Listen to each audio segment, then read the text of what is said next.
안녕하세요. 비탐성에 오신 빛의 교회 지체 여러분들을 사랑하고 축복합니다. 2022년 9월 14일 비탐성 함께 기도로 시작하겠습니다. 은혜가 많으신 하나님 아버지, 오늘도 하나님을 만나고 하나님의 말씀을 듣기 위해 나와왔습니다. 하나님의 우리를 향한 뜻을 알게 해주세요. 감사합니다. 예수님의 이름으로 기도합니다. 아멘. 오늘 우리가 배울 비탐성의 제목은 퍼즐 맞추기입니다. 고린도전서 12장 12절에서 26절의 말씀을 통해 우리가 해야 하는 퍼즐 맞추기는 무엇이며 그 퍼즐을 어떻게 맞추면 되는지 함께 알아보기 원합니다. 오늘 본문 이전의 말씀인 고린도전서 12장 1절에서 11절의 말씀은 성령 하나님께서 주신 은사에 대한 내용입니다. 이 다양한 은사들로 인해 교회 공동체는 더욱 튼튼히 세워져 갑니다. 그러면서 바울은 이 은사들에 대해 11절에 한마디로 정리합니다. 고린도전서 12장 11절 이 모든 일은 한 분이신 같은 성령이 하시며 그는 원하시는 대로 각 사람에게 은사를 나누어 주십니다. 아멘.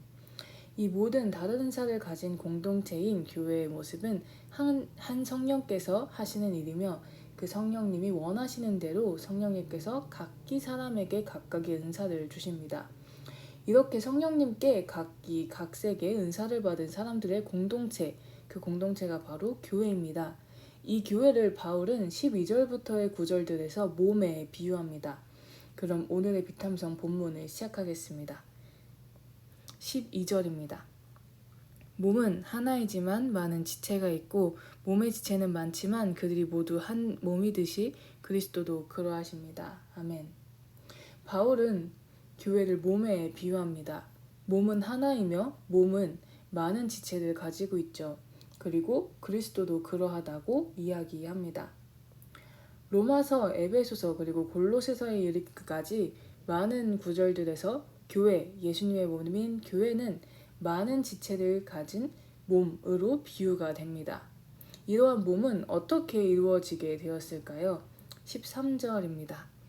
우리는 유대 사람이든지 그리스 사람이든지 종이든지 자유인이든지 모두 한 성령으로 침례를 받아서 한 몸이 되었고 또 모두 한 성령을 마시게 되었습니다. 아멘. 모두 한 성령으로 침례를 받아서 한 몸이 되었습니다. 그리고 그 침례를 통해 한 성령을 마시게 되었다고 사도 바울은 이야기합니다. 한 성령을 마시게 되었다는 것은 무엇일까요? 이는 예수님께서 하신 말씀에서 그 해답을 찾을 수 있습니다. 요한복음 7장 37에서 39절 명절의 가장 중요한 날인 마지막 날에 예수께서 일어서서 큰 소리로 말씀하셨다. 목마른 사람은 다 나에게로 와서 마셔라. 나를 믿는 사람은 성경이 말한 바와 같이 그의 배에서 생수가 강물처럼 흘러나올 것이다. 이것은 예수를 믿는 사람이 받게 될 성령을 가리켜서 하신 말씀이다. 예수께서 아직 영광을 받지 않으셨으므로 성령이 아직 사람들에게 오시지 않았다. 아멘. 배에서 생수가 강물처럼 흘러나와 더 이상 목마르지 않는 것입니다. 세상 속에서 많은 것을 얻으려는 목마름, 모든 부족함은 생수가 흘러나올 정도로 넘치는 성령님의 은혜로 인해 목마르지 않습니다. 침례를 받아 한 몸이 된 그리스도인들은 이제 성령님으로 인해 목마름과 부족함이 없어졌습니다. 이러한 그리스도인들로 인해 이루어진 교회는 어떠한 모습일까요? 14절입니다. 몸은 하나의 지체로 되어 있는 것이 아니라 여러 지체로 되어 있습니다. 아멘. 바로 하나의 지체만이 두드러진 것이 아니라 여러 지체의 모습이 드러나는 것이 바로 교회의 모습입니다. 한 사람이 아닌 모든 이들이 왕같은 제사장이 되는 곳, 그곳이 바로 교회입니다. 그러한 교회의 모습을 바울은 이어서 비유로 이야기합니다. 15절에서 17절 발이 말하기를 나는 손이 아니니까 몸에 속한 것이 아니다 한다고 해서 발이 몸에 속하지 않은 것이 아닙니다. 또 귀가 말하기를 나는 눈이 아니니까 몸에 속한 것이 아니다 한다고 해서 귀가 몸에 속하지 않은 것이 아닙니다. 온몸이 다 눈이라면 어떻게 듣겠습니까? 또 온몸이 다 귀라면 어떻게 냄새를 맡겠습니까? 아멘. 발이 자신을 손과 비교하며 몸에 속하지 않았다고 하며 귀가 자신을 눈과 비교하며 몸에 속하지 않았다고 하는 것이 맞지 않는 이야기처럼 모든 사람, 한 사람 한 사람은 모두 교회 안에서 반드시 필요한 사람들입니다.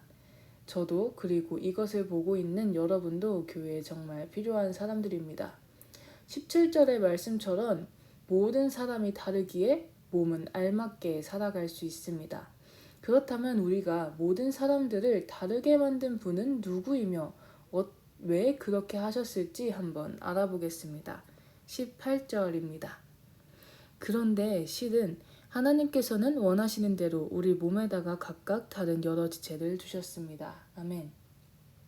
우리를 다르게 만드시며 다른 우리를 모으신 분은 하나님이십니다. 왜 그렇게 하셨나요? 하나님께서 그것을 원하셨기 때문입니다. 우리가 모두 똑같지 않기에 우리는 몸을 이룰 수 있습니다. 그러기에 바울은 이와 같이 이야기합니다. 19절입니다. 전체가 하나의 지체로 되어 있다고 하면 몸은 어디에 있습니까? 그러나 기억해야 하는 것이 있습니다. 우리는 그저 각기 다른 사람들이 모이기만 한 곳이 아니라는 것입니다. 20절입니다. 그런데 실은 지체는 여럿이지만 몸은 하나입니다. 우리는 각기 다른 사람들입니다. 그러나 우리는 상호 의존을 해야 하는 서로가 없이는 살아갈 수 없는 하나의 몸입니다. 그런 우리는 어떤 모습을 보여야 할까요? 21절입니다. 그러므로 눈이 손에게 말하기를 너는 내게 쓸데가 없다 할 수가 없고 머리가 발에게 말하기를 너는 내게 쓸데가 없다 할 수 없습니다. 아멘. 눈이 손에게 그리고 머리가 발에게 쓸데가 없다고 할 수 없는 것처럼 우리는 서로가 필요하다는 것을 기억해야 합니다. 눈이 손보다 더 위에 있다고 머리가 발보다 더 깨끗하다고 다른 지체를 업신여기고 낮게 여기면 안 되는 것처럼 교회 안에서 우리도 다른 성도에 대해 자신의 잣대를 들이대며 그를 안 좋게 여기면 안 됩니다. 여기에서 바울은 한 발자국 더 나아갑니다. 22절입니다. 그뿐만 아니라 몸의 지체 가운데서 비교적 더 약하게 보이는 지체들이 오히려 더 요긴합니다. 아멘.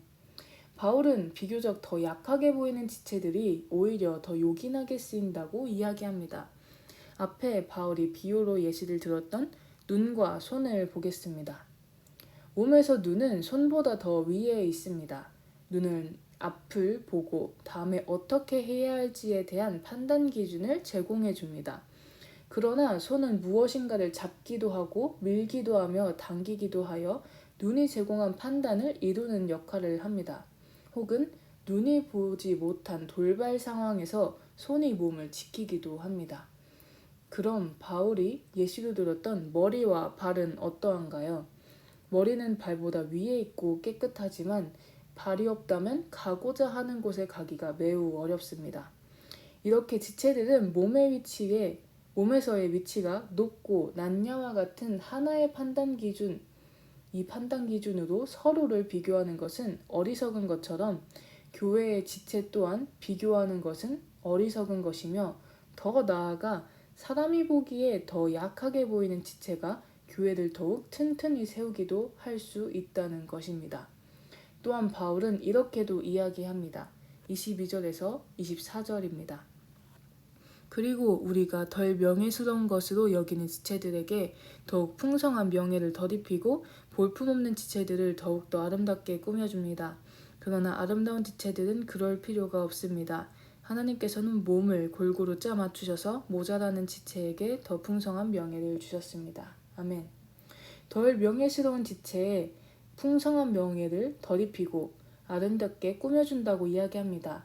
이 덧입히며 아름답게 꾸며주는 것은 우리가 옷으로 그리고 액세서리로 보호하며 꾸미는 것을 생각하면 더 쉽습니다.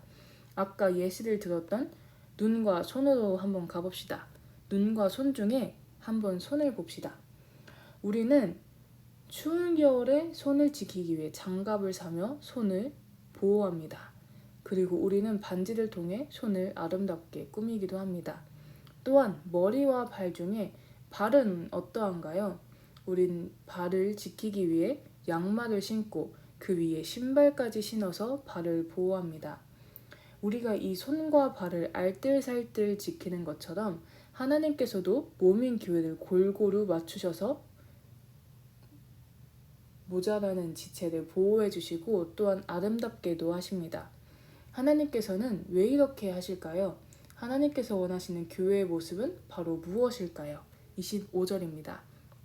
그래서 몸에 분열이 생기지 않게 하시고 지체들이 서로 같이 걱정하게 하셨습니다. 아멘.